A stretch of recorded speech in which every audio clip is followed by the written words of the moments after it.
Frederick Buechner passed away recently. A theologian and author, he wrote 39 books. Blows me away. In one of his books, Buechner talks about sitting at a bar at an airport. He had been on a speaking engagement and was coming home. And he had one of those lost moments. I think we all have them from time to time. He wondered, why am I here? What am I doing? Does any of this have any meaning? Here I am at this random bar in this random airport, and I feel lost.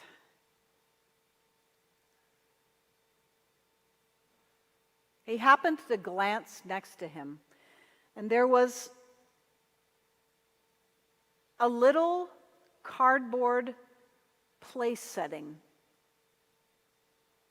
The kind that my grandmother would have put at people's seats at a formal dinner party,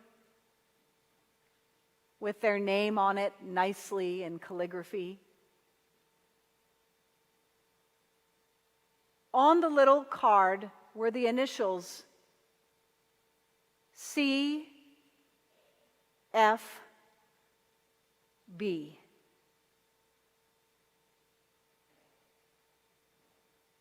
Frederick Buechner's first name is Carroll, but nobody knows that, and he doesn't put it on his books. But these were his initials. And he said at that moment it was as if a veil was pulled back. And he realized that he was exactly where he was supposed to be.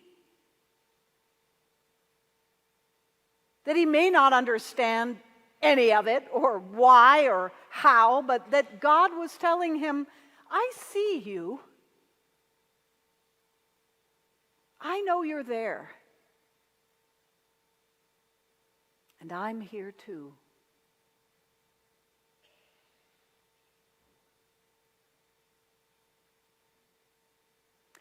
It's been 7 years. It's been 7 years since the movie Arrival came out, and none of you told me about it. So I'm mad at you. Because I just saw it this past week.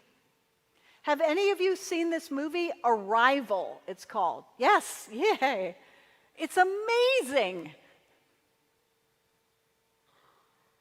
It's the story of a PhD in linguistics, a woman named Louise Baker, who's being a professor when something happens. 12 huge oval-shaped spheres appear on planet Earth in random places all over the planet. Pakistan, China, Venezuela, and Montana. They appear without disturbing the atmosphere in any way. They don't even touch the ground, they kind of hover. And all of a sudden, they're just there. Each one of these spheres at the very bottom opens every 18 hours, anticipating perhaps that a human would have the courage to come inside and talk, or at least witness the other beings. The movie, although it appears to be about aliens, is also very much about human nature. Because, of course, humanity decides to respond in two different ways. Of course, the Americans are portrayed as the good guys, of course. We're the courageous ones. We decide we want to enter the sphere and talk to these beings, and so they decide that Louise Baker, as a linguist, should be the one, along with a scientist named Ian. Whereas the Chinese, they decide that this is a huge threat and maybe they should bomb them. Venezuela follows suit. You get the gist.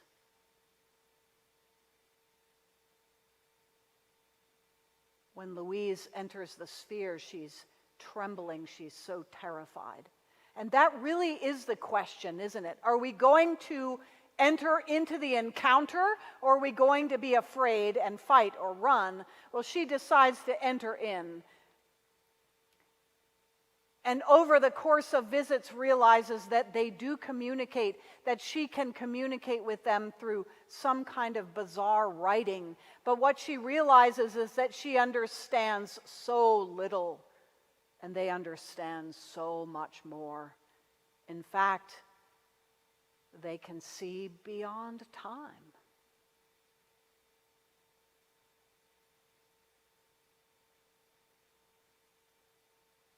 Picture with me that you live thousands of years ago, before this earth was so populated.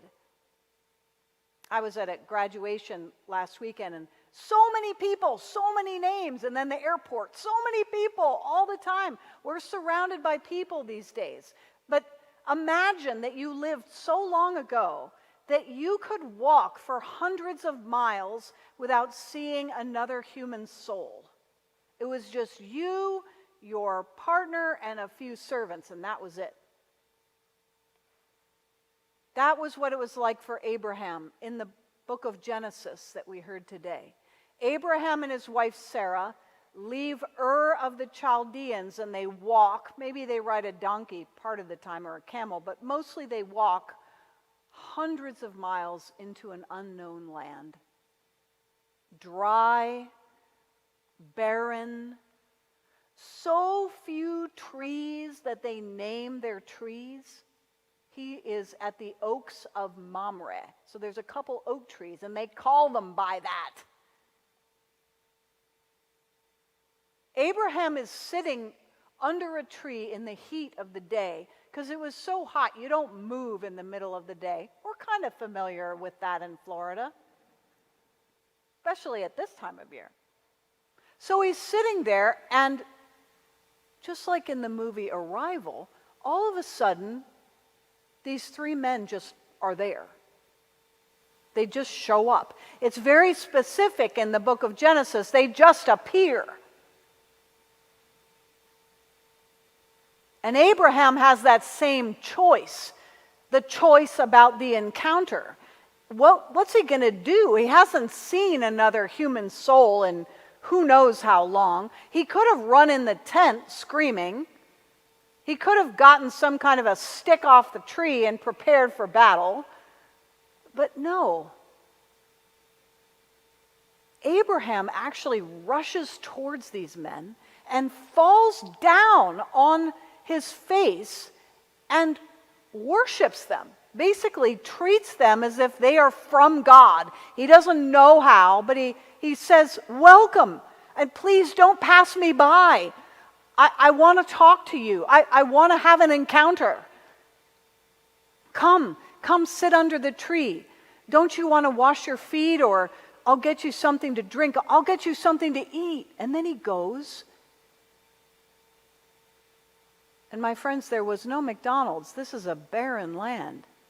And he goes and he kills his calf, a source of food. And he has the calf prepared, and he brings it to them with cakes, with milk, with curds. He brings them the best of everything he has. And then he listens.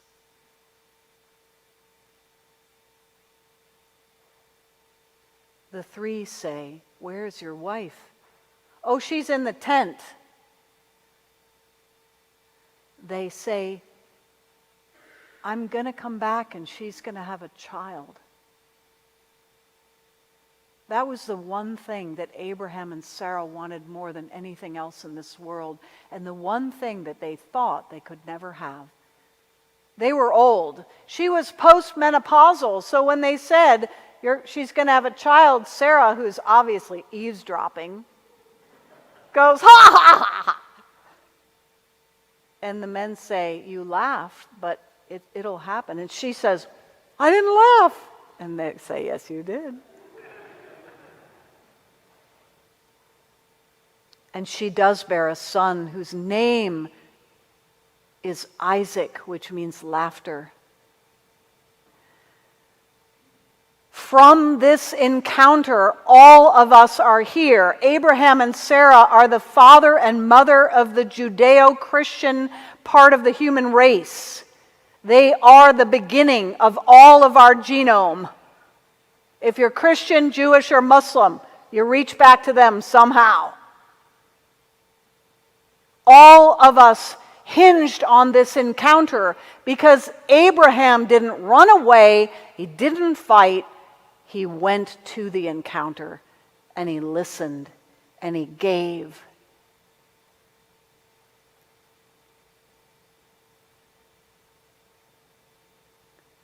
What if God is always talking to you? Always. What if the variable is not that God isn't talking and only speaks occasionally? What if the variable is your capacity to hear, your capacity to understand, your capacity to wake up? What if in that moment when Frederick Buechner was sitting at the bar, it wasn't that God wasn't there talking to him at other times, but it was that for that moment, for whatever reason, he was open enough to hear. You know, Jesus sent out the disciples in pairs. He told them not to bring anything, and he told them to say to people these words, "The kingdom of heaven is at hand," which basically, if you boil down the ancient Greek, what it really means is God's around, God's right here. God is here with you. The realm of God, the domain of God, the presence of God is right here. That's all they were saying. Wake up. God's right here. And all these miracles are possible. You can raise the dead, you can heal people, you can cleanse lepers, you can cast out demons. You are so powerful if you would just wake up. God is right here, waiting for the encounter. You are exactly where you're supposed to be, right here, right now. And every person you meet, everything that you see is an opportunity for you to learn more about God and about your role in bringing in the kingdom.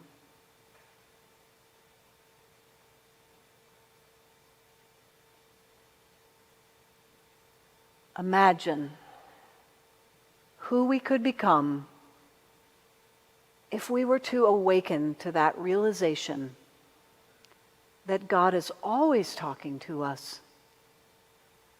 Imagine what might be born from that awareness.